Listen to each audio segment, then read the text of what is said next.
For 20 years, drone warfare relied on a basic safety net. A human analyzes the feed and decides whether to pull the trigger. China's state-owned defense corporation, CETC, has developed a system that actively strips that safety net away.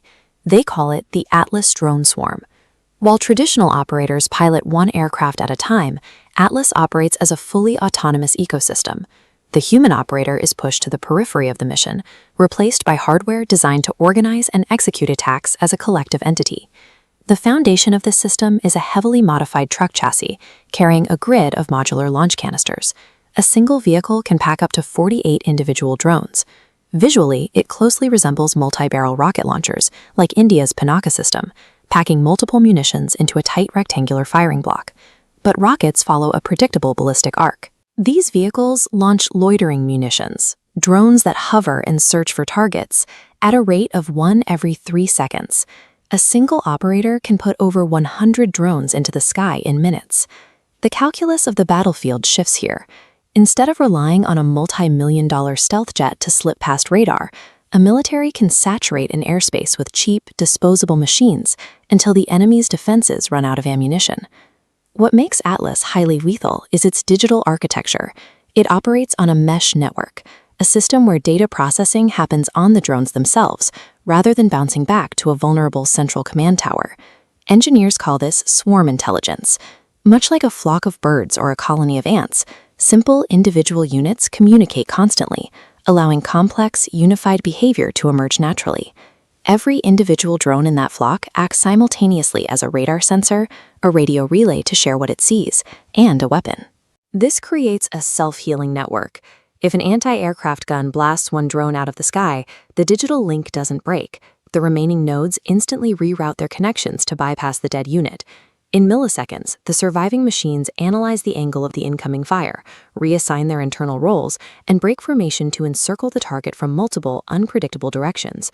By the time a human commander realizes their position has been spotted and issues an order to retreat, the swarm has already adapted its flight path and closed the perimeter.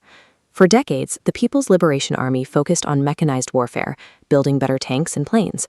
Recently, they shifted to informationized warfare, focusing heavily on data and digital communications. Now, Chinese military doctrine dictates a move to intelligentized warfare.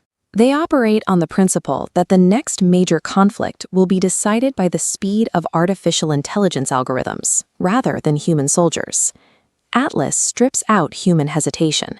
The operator inputs a broad objective, and the AI handles the high-speed tactical decisions required to achieve it.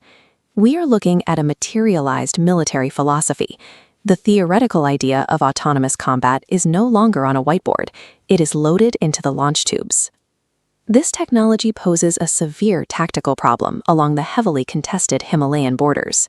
Deployed on the Tibetan Plateau, an Atlas system could blanket Indian forward operating bases and monitor crucial exposed supply routes.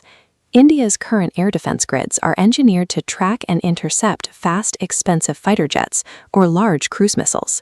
They are not designed to track a decentralized, low-flying cloud of inexpensive plastic and fiberglass.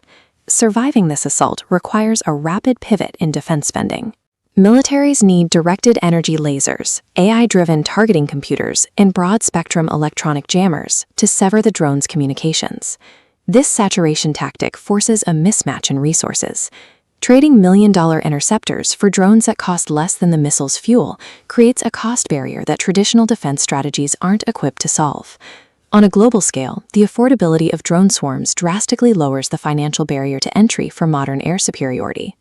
Because these components are cheap to manufacture, there is a very high risk of global proliferation.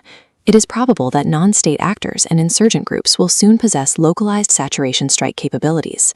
But the deepest concern we face is moral. We are programming machines to designate targets, sort combatants from civilians, and execute lethal force based purely on lines of code. To keep tracking how emerging tech is reshaping global security, make sure to hit subscribe and comment down below on how you think traditional armies can defend against these new swarms. The adoption of the Atlas swarm signals a departure from traditional command. We are delegating the weight of lethal decision-making to a collection of algorithms.